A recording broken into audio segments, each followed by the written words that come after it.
Hello, everybody. Welcome back to the Winning Drive podcast. I'm Reeta Hubbard, the NFL chick, co-host of the Glenn and Rita show on 105.7 The Fan, with my guy Cordell Woodland from Shaking It Up Sports and the Ravens reporter for 105.7 The Fan.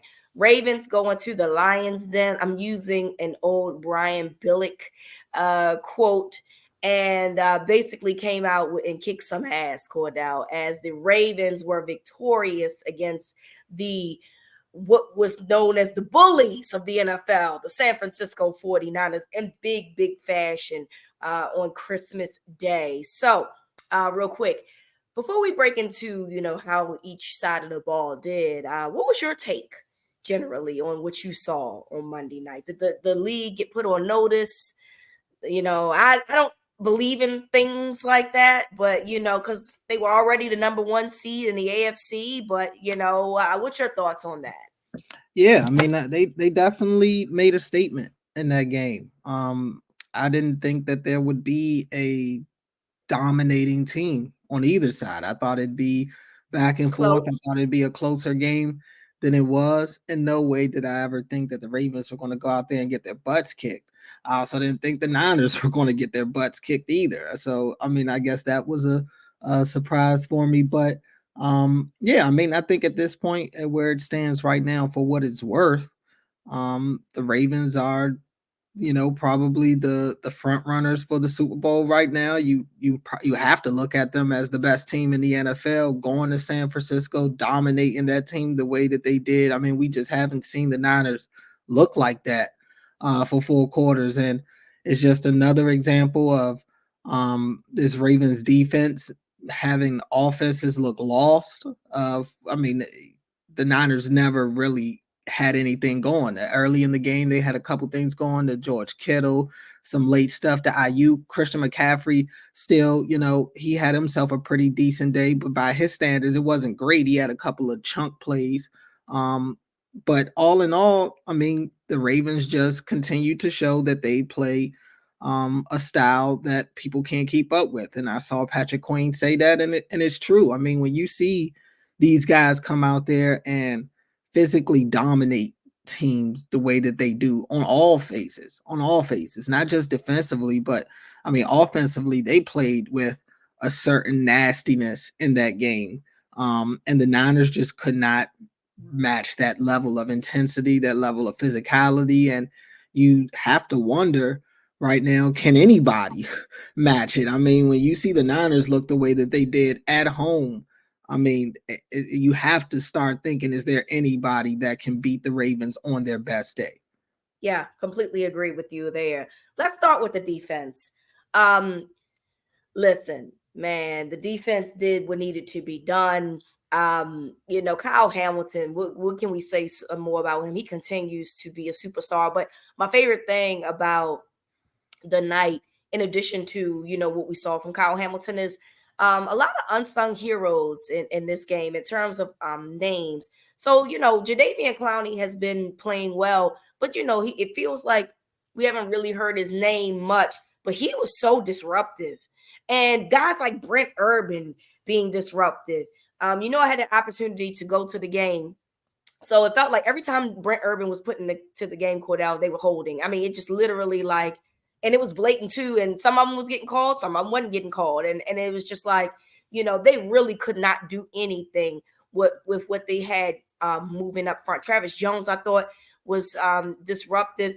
It was really good to see everybody on the defense doing their part. You know what I'm saying? Patrick Queen had an interception. Marlon, I mean, yes, I know I'm sounding really gushy right now, right? Mm-hmm. I'm sounding, like wow, but it really was a wild type game from that defense when you look at the offense that the 49ers have. Now, I will say this. The 49ers did the Ravens all the favors because I'm not really sure why you're not putting Ayuk on Stevens sooner. But hey, who are me to judge? Thank you very much for not doing that because it allowed the Ravens to really do what they do well. And Marlon had a situation where he was holding down Debo Samuels. Again, Stevens I thought played well, but again, for whatever reason, they did two things that I didn't understand. They didn't go back to the run consistently in the second half. They didn't really get it into Brandon Ayuk's hands. And I don't know if that's and because of what they were doing up front, where Brock Purdy just kind of had some happy feet and he was hearing footsteps, or if, the Ravens were just taking the 49ers out of sync, because they are a timing offense when they are passing. And so you just saw, some situations where it's like, well, I believe Christian McCaffrey had 89 yards going into the half. And then we didn't really see Christian McCaffrey anymore. And so then again, they just were doing things that were very questionable. But maybe that's a credit to what the Ravens were doing and showing them that they were confused about what it is that they wanted to do. Sam Darnold comes in, and look, they had to make up time, right? I think that Sam Darnold is a better athlete. I think that Sam Darnold is just not consistent enough at quarterback, which is why he's a backup. But if Sam Darnold could be more consistent, he would be a number one somewhere else. He comes in and he does essentially everything that I thought that they would have done throughout the other three quarters, right? But ultimately, it just wasn't enough because the defense was so good. They ended the game, obviously, with Marcus Williams with the touchdown. The interception. Yeah, I mean, it was a total team effort. The defense, it was all phases, all three levels showing up. Marlon Humphrey, I thought he had his best game of the season. He did, for sure.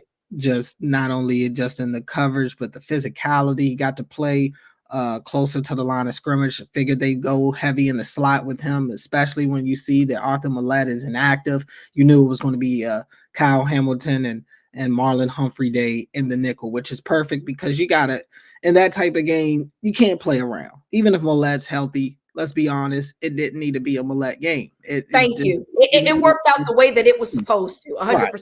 You had to go out there with your best guys and put your best game plan together. And Mike McDonald, I think, really showed out in this one. And I've never been I have kind of stayed clear of Mike McDonald and the head coach and stuff. But when you put on a type of coaching clinic the way he did Christmas night, where it's the only game on, everybody's watching it against that type of team with those types of weapons, somebody's noticing. Somebody is noticing what this dude is doing. And maybe that somebody is Steve Bisciotti. Maybe they figure out a way to keep Mike McDonald here long term. I don't know. But Mike McDonald is a freaking genius, the way that he orchestrates that defense, honestly. I mean, yeah. I haven't seen Kyle Shanahan, forget the players. I mean, Brock Purdy looked lost from the beginning. They all did. But I think that's a byproduct of Kyle Shanahan looking lost. I don't think Kyle Shanahan knew what he was looking at out there, and that has happened plenty of times this year where it feels like opposing offensive coordinators can't figure this defense out. They give you these looks pre-snap that give you the indication that it's the same thing every time, and you just don't know what's coming. They're just so good with that. But yeah, I mean, Marlon was outstanding. He played so physical. He was great in the run, great as a blitzer. He just was dynamic. He was dynamic in that game. Kyle Hamilton, can't say enough about him. I mean, the dude is really putting a stamp on what I believe is an all-pro season for him. You look at Travis Jones. Travis Jones showed up a couple of times. I mean, I thought the defensive front played really well. I thought the Ravens as a defense had one of their better tackling games. So many times Christian McCaffrey is getting through the first level, but he isn't able to really go anywhere because you've got somebody, maybe it's Justin Matabike or somebody's got his foot and they're just not letting him go, and then the cavalry comes. They did a really good job of tackling in this game, and that was one of the keys because this Niners offense, they lead the league in yards after catch. Christian McCaffrey obviously leads the league in rushing. His rushing numbers after first contact are through the roof. So this was a team that you had to show up and be ready to tackle against. And to the Ravens' credit, they were. Stevens had his warts later in the game, but all in all, I thought Stevens still played well. He still was able to play physical. He made some plays on the ball down the field. It just, you get into that mode late in the game where they're down multiple scores. You're playing a different type of coverage at that point. So you're going to let certain things go. But all in all, I just thought the defense played really well. You mentioned Davian Clowney. He and Kyle Van Noy really showed up again in this game. I mean, they won this game in the trenches on both sides, really. But sticking with the defense, they dominated that Niners offensive line. That Niners offensive line looked the way the Ravens O line has been looking over the last month or so. So that's a credit to those guys. And Matabike, while he didn't get a sack and his streak ends, I still thought the dude was wrecking havoc back there. He got plenty of pressures, was there in the run game. He did everything you want him to do. He and Travis Jones, I think, really showed out in that game.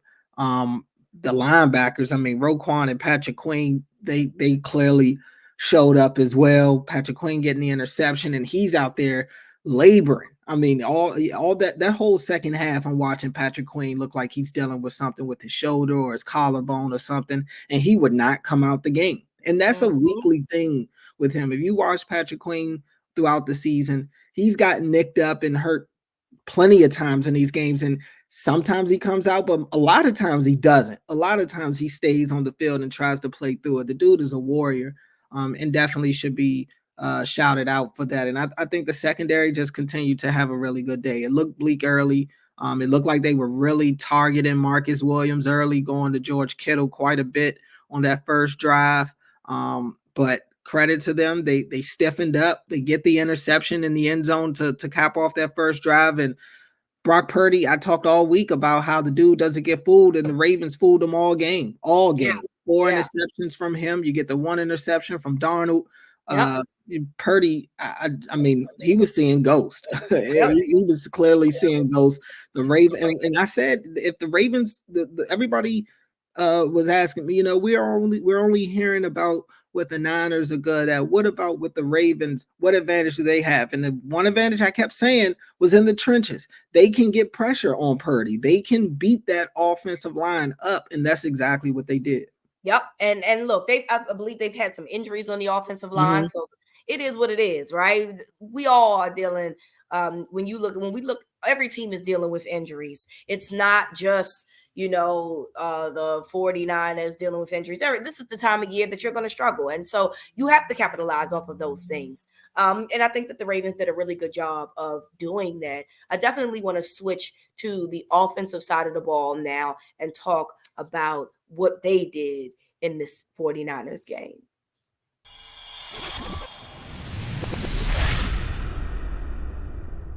So the Ravens offense comes in, and I think there were a lot of question marks here in terms of what it is that they were going to do. And when I think back on this, Cordell, I'm not really sure why that there were a lot of question marks. I feel like that the San Francisco 49ers defense and what it is that they do generally week in and week out actually fits really well into what the Ravens can do, particularly starting at the offensive line. They're a team that does not blitz a ton. I believe that they're 30th in blitz pressure, which means that they're only going to use their four guys. Now, to be fair, their four guys up front are very, very good. I mean, they got star power level essentially on all three levels. I would say that their secondary is probably the weakest link, but I'm saying that because the other two are so strong. I'm not saying that they're weak. I'm saying that they're the weakest link because their linebacking core and their front four is extremely strong, which allows their secondary to kind of not necessarily work too hard, right? Because the front seven does a lot for them. So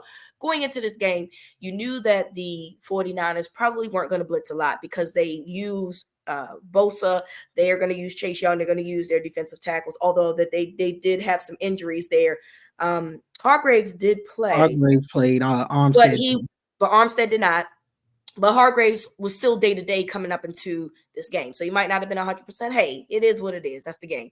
But ultimately, them not blitzing does play well into the Ravens in terms of what their offensive line can do. So I thought that Ronnie Stanley and Morgan Moses held up very well. I thought the interior offensive line held up very well, gave Lamar some time. And at first, there was some miscues there. And, at first when it came to the passing situation, and eventually they found their rhythm and they got going. And the one thing that you got to start saying here is Lamar Jackson is a guy that they're not seeing on a regular basis. You know what I mean? There's only a couple of guys in this league that can just make things shake. And that's Lamar Jackson, Josh Allen, you'd probably say Patrick Mahomes, although, this year has not been great for Kansas City, but we've seen what Patrick Mahomes can do.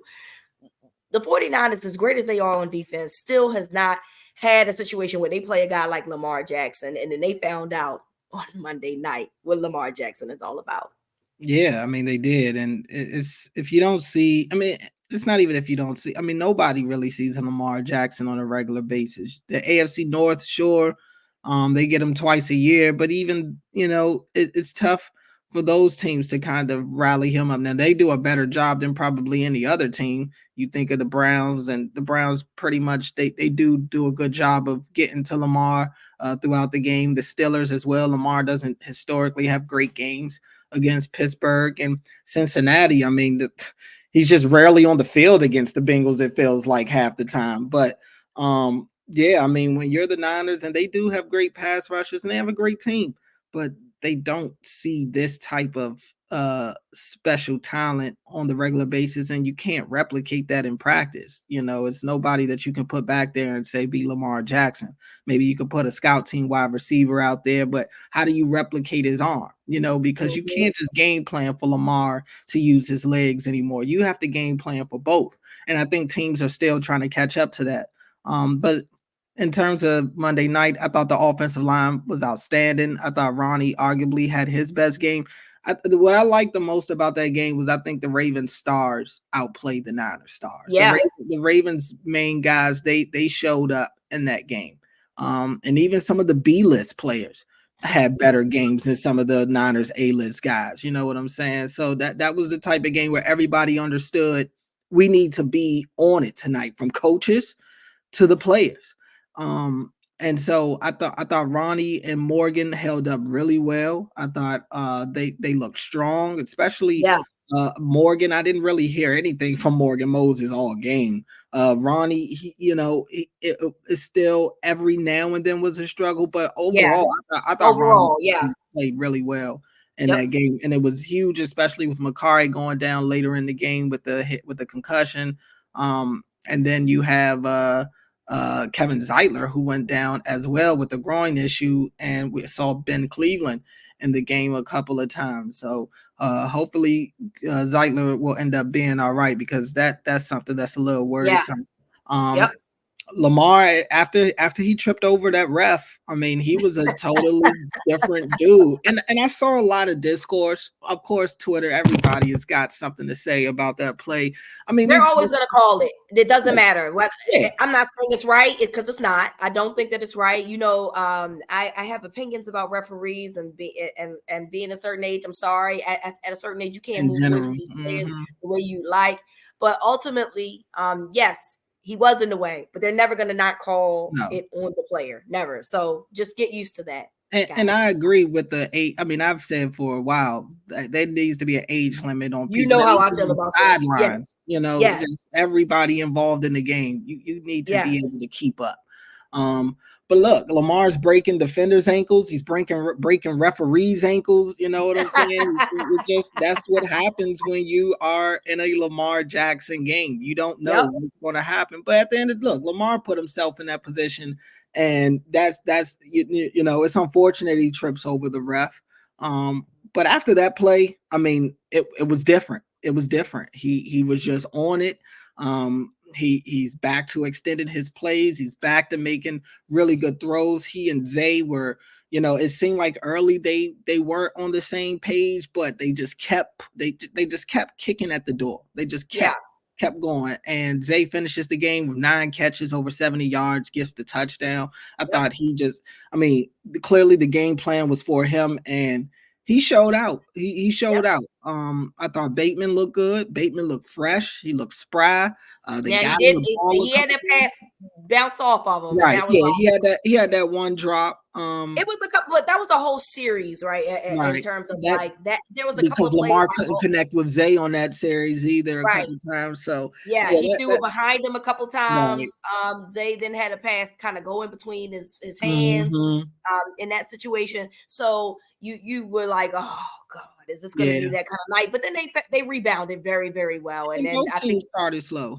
yeah, Both teams they did. started slow. I think a lot. I think some of it was nerves. I mean, Lamar was inaccurate on his first like 4 or 5 passes of the game. I mean, Yeah, he looked like he had some nerves going. So I'm not. I wasn't surprised by that. The good thing was they settled down first. You know, they were the ones mhm, to be because Brock Purdy never settled down. It honestly looked like the moment was too big for him. And I mean, it's a regular right. season game against a non-conference opponent. I was disappointed in what I saw from Brock Purdy, to be honest with you. I wanted to see, these quarterbacks kind of duke it out, and we got a lopsided match because Purdy just looked like he didn't belong on the field. Lamar, on the Yeah, other hand, Nick Bosa, I mean, they put him in they put him in limbo. They're running right at him. They're running some of that read option right at him. Lamar's escaping some of the sacks. I mean, they put so much stress on pass rushers, and you just see it. I mean, and then you got to see Lamar in the open field make some plays with his yeah. That helmet. one play was for look again. Y'all not seeing Lamar Jackson like that on a regular. Mhm. Kyler Murray, okay, yes, but we haven't really seen Kyler in quite a while, right? In terms of like him at his best. Right, And right, even then, I believe the Cardinals ran 200 yards on the 49ers just right. not long ago. So, I mean, listen, Lamar is a special, special talent, and he found a way to remind everybody Mhm. on the national stage. He still got it on his legs because that Oh yeah.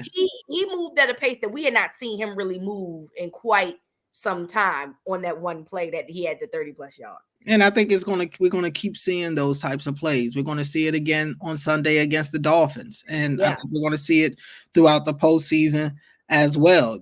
I figured as soon as we got into December and into the playoffs, we're going to see Lamar start to, take the Maserati out of the garage more often than we have to this point. The run game, little, the first game gotten to see them without Keaton Mitchell again, and only 102 yards on the ground, not great.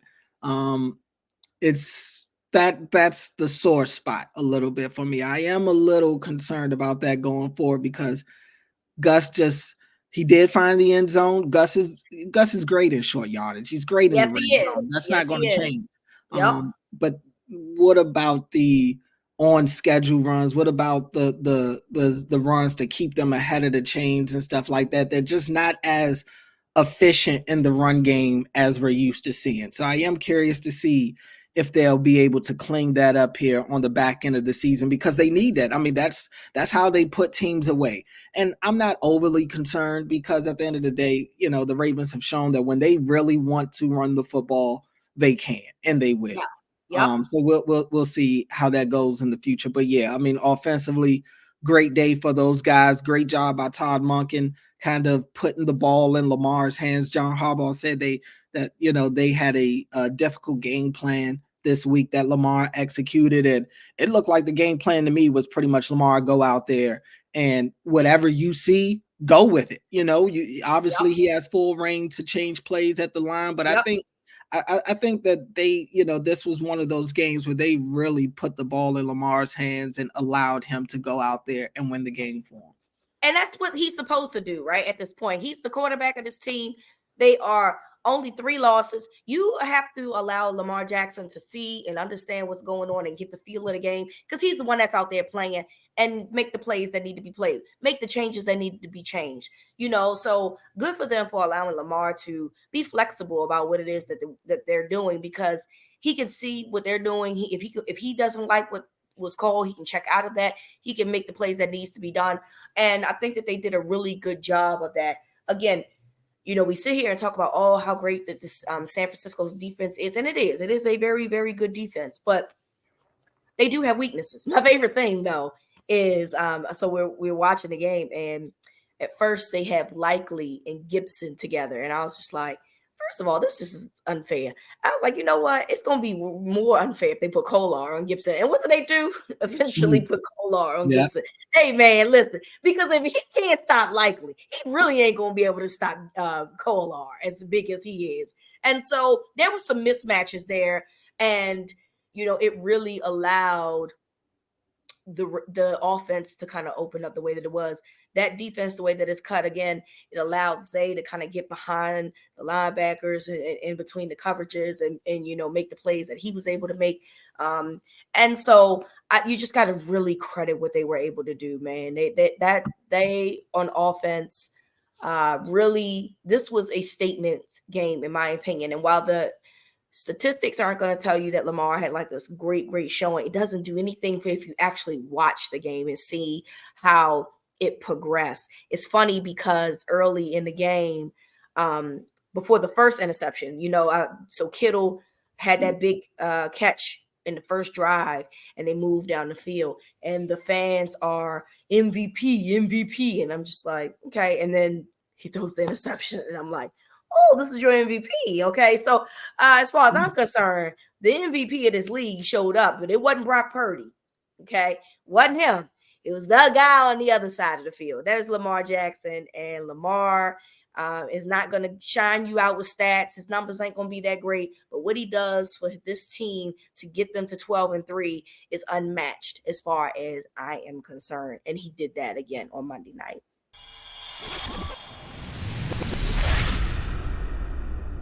All right, so with that said, friend, it is time for Pats on the Hat. Shout out to our producer Spencer for saying that Lamar isn't getting benched, because when you look at the replay of Brock getting hurt, first of all, I'm like, whoa, what happened? I looked at it numerous times and I'm just kind of like, I think he checked out. That's my opinion. And y'all don't got to agree with me. It's fine. But in my opinion, he checked out and he was ready to go at that point.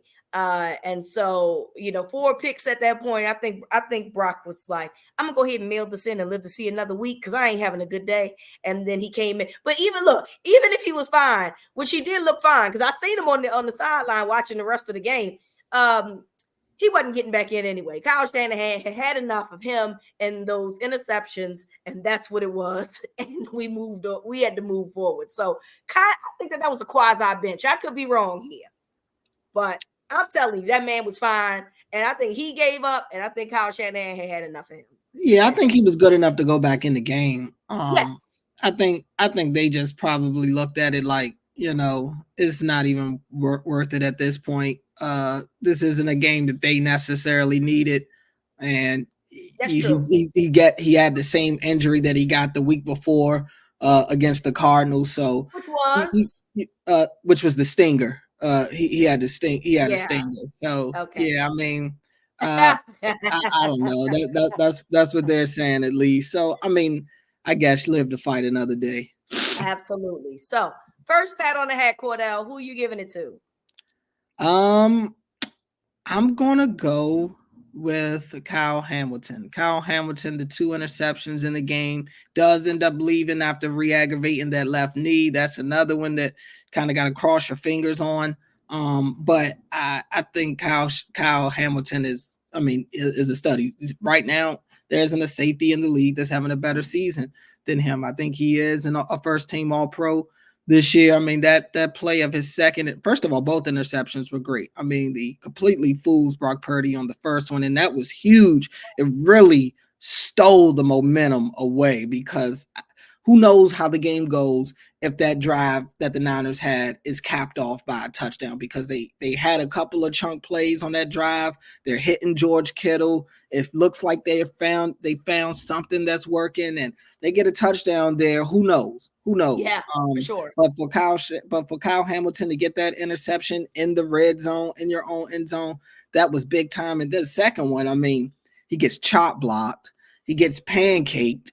And I mean, he's laying there just like, he's trying to build the energy back up to get up and get back into play.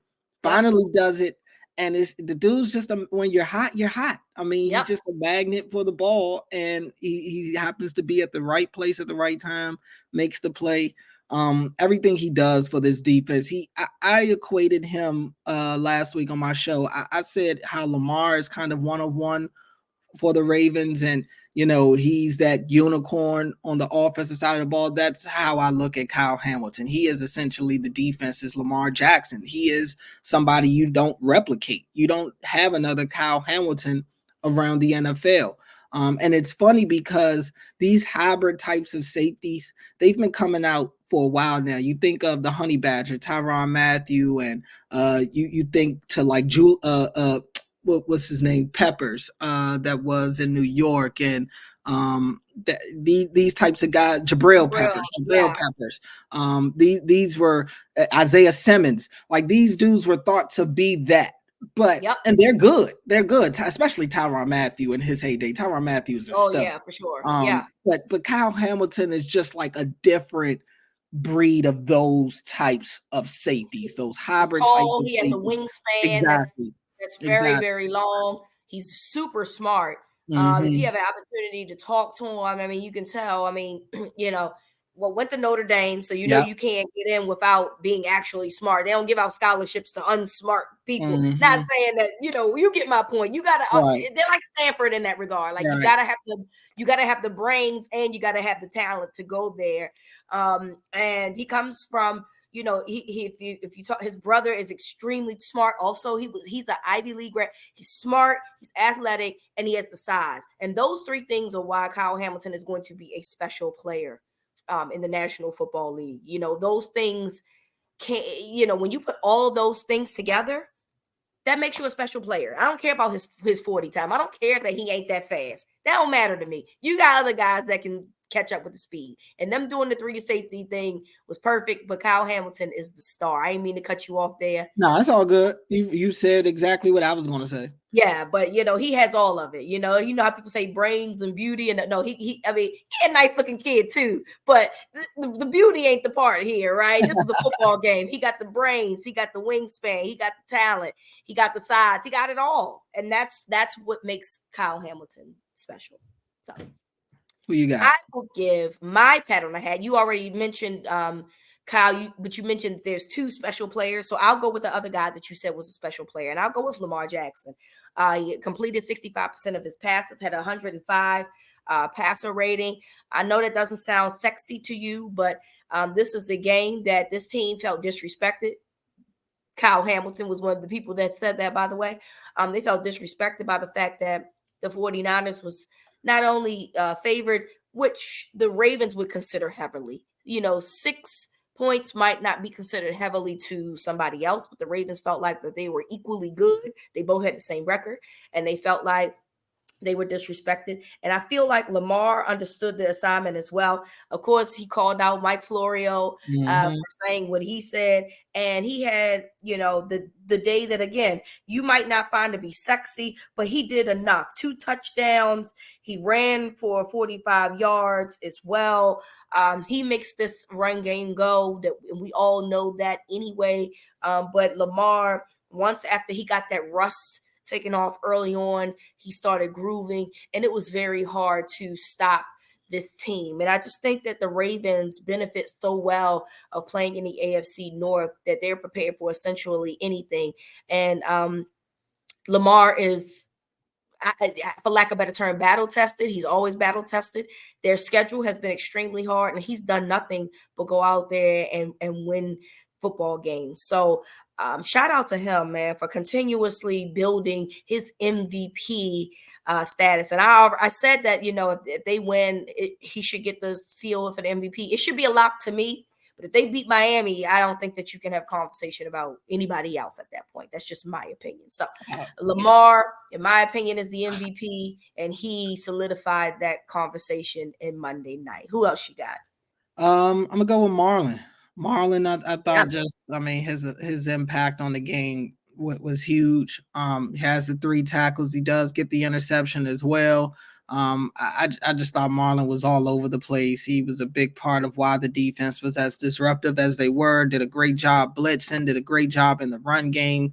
hitting the edges. He's taking out offensive linemen. I mean, that was not only his best game, but I think his most physical game. And that's when Marlon is at his best, when he's Yep. able to be that physical corner. So I thought Marlon was outstanding in that game, and it seems like ever since Lamar told him that he's been playing like trash, he's kind of stepped it up. So hopefully it continues. Told him step his game up. I love Right. that for him. I love that. I'm going to stick to the defensive side, a guy who we do not talk about a ton, but I thought was just disruptive. And what he had an opportunity, and he solidified his opportunity, and that's Brent Urban. He had 2 sacks in this game. Not a guy that we talk about because we don't really see him as regularly as the others, but they saw a game plan that he was going to be perfect for. They put him in, saw him get held. There was a drive that they had 3 non-calls. That they moved. I think that the touchdown drive to McCaffrey, there's 3 non-calls. One of them was a really, really bad hold. There was an illegal formation they didn't call. And there was a block in the back they didn't call. I didn't forget. But one of that hold, I believe Urban was the guy that they held really, really badly. I mean, to the point where he turned him around. That man was unstoppable. Okay. And it bodes the question, why don't we see Brent Urban more? Now, I don't know the answer to that. Maybe it's just that you got a room full of really athletic guys and he's just one of many. And he just got to get in where he fit in. But when he did get in, he did fit in, and he fit in very well. So shout out to you, Brent Urban, 2 sacks on the day. I was excited for you. I do think that we don't call your name enough, or we don't say that, how important he is when he comes in. But he's another guy that's huge in size, can bat down balls. He can be an impact player when the opportunity presents himself. And he was definitely that on Monday night. Yeah, I love what Brent Urban does when he gets in the game. Me He too. plays with a lot of energy. He's got Yep. the great size. He's an underrated pass deflection guy at the line of scrimmage. Yep. And honestly, he's outplayed Broderick Washington this year in a big way. So yeah, I think Brent Urban he continues to be reliable for them. So yeah, I agree with that one. I guess I'll give my last one. I'll go to the offensive side. I'll give it to Zay Flowers. Zay finds the end zone again, not 9 catches in the game. So I just think I think Zay is just the man right now in this offense. And while it took a little time at the beginning of the game for him and Lamar to get on the same page, once they did, I mean, Zay started really getting in a groove. He's playing with a ton of confidence, making guys miss. He's catching the balls over the middle of the field. And he even got his touchdown dance in sync, a nice one. That was the best one. The goal one was the best. I got to give it to the goal. I really, really like the goal. Oh, the goal. Yeah. That was cool too. And really, the only reason this one, in my opinion, loses points is because Charlie Kohler jumps in and has no idea what's going on with this celebration. I don't know. It didn't really look like he was too out of place, so he was kind of winging it. It looked like he jumped in and thought they were about to do a dance or something, and I guess he realized that wasn't what was going on. You know what? I'm gonna head out. I'm gonna head out. I'm gonna check out at exit stage left. You wasn't there when they was in the gym. No, he clearly was not there for the rehearsals. Clearly wasn't. If you're not there for rehearsals, don't jump in the celebration. But he did look. It did not deter that celebration. It was fantastic. Okay, loved every bit of it. I love the Grinch anyway. People always say I'm very Grinchish during Christmas. I don't know why, but I'm not gonna lie to you. I love that he was stealing presents, stealing wins in San Francisco. My favorite thing here. I guess I gotta find me one more. I mean, it's so many. It's so. I'll give it to Patrick Queen. Why not? Let's give it to Patrick Queen. Patrick Queen has an interception on the game. And look, just like he said, they are poised to play this type of football. This is the team that every week they're battle tested. Every week they have to find a way to make the plays. I felt like Patrick Queen was disruptive as well all day. They used him in blitzing packages a lot because you saw him in the backfield pretty often. So he was very disruptive. And then again, he has the interception as well. So I will give Patrick Queen my last pat on the hat. Any honorable mentions before we go? I just feel like we have so many guys. It is a lot. I'll give one to the coaching staff. I think the coaches did a great job. John Harbaugh got his guys ready to play in this one. So much is said about John throughout the year, but this is why I defend John Harbaugh when I do, and I don't defend him to excuse when he messes up. I call him out on that, but I leave it at that because these types of games overshadow those moments. He gets his guys ready to play. And both coordinators were outstanding. The special teams was on point. So in all phases, when you get a total team win like that and in a dominating fashion on the road against that type of team, you gotta tip your hat to the coaching staff. Absolutely. Like you said, we are critical of Harbaugh, but you got to give him his flowers when he needs to have them. I think it's very important to be objective about that. And Harbaugh is going to end up being a first Hall of Fame coach, first ballot. And, I think that he has just been phenomenal. One thing I will say is Mike McDonald, we love you here. You got to learn how to be in sync when you high-fiving out there. Because that high-five, I think you almost slapped that man a little bit. It was just a little bit to the left, okay? We want you to move it just a little bit to the right because that was very close to being a slap in the face. But we know you were excited. We understand. You were very excited. Shout out to everybody who made the trip. Look, the going to the West Coast, Cali is not cheap, Cordell. So as much as we see Ravens flock everywhere, this one they were still there. Don't get it twisted. Ravens flock was still there. I had an opportunity to talk to a lot of people who were from Baltimore that lived out there, who were not from Baltimore, but were Ravens fans. I met a kid that, I've been a fan since Steve McNair, which made me feel really, really old because it's 2006. And at that point, I had an 8-year-old. Okay. So he said he was a child, but it is what it is. But having an opportunity to just talk to people that made the trip to San Francisco to go to the game, because it was Christmas, and then so that was a lot. Add to the fact that Cali is not a cheap state. No. Shout out to everybody who made it to the game. Levi Stadium, it needs a redo. It is not good. I'm sorry, I got to tell y'all this real quick. It is not a good stadium. It is a fairly new stadium that is not good.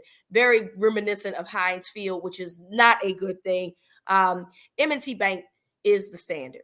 And look, I know this is not football on the field related, but the Ravens got to feel good about when they go to these other stadiums, especially the ones that are fairly new, and see how not so good they are. So M&T Bank Stadium, continue to be great at what you do. You are the standard because Levi Stadium is a dump. It was very dusty in there. I stand by that. And the pregame stuff wasn't that great either, Cordell. Wasn't that great. Yeah, God. They had a light show, but the lights were still on. Just very weird. It was just it just wasn't that great. Okay? It wasn't the same as Future at Candlestick, I guess. No, not at all. So listen, y'all got to figure it out. Wasn't that great? I thought I was gonna get bells and whistles on Christmas Day. Did not get bells and whistles. I did get Santa, but not bells and whistles. So do better, guys. We want to thank you all for listening to the podcast. Next one, we will be previewing big matchup.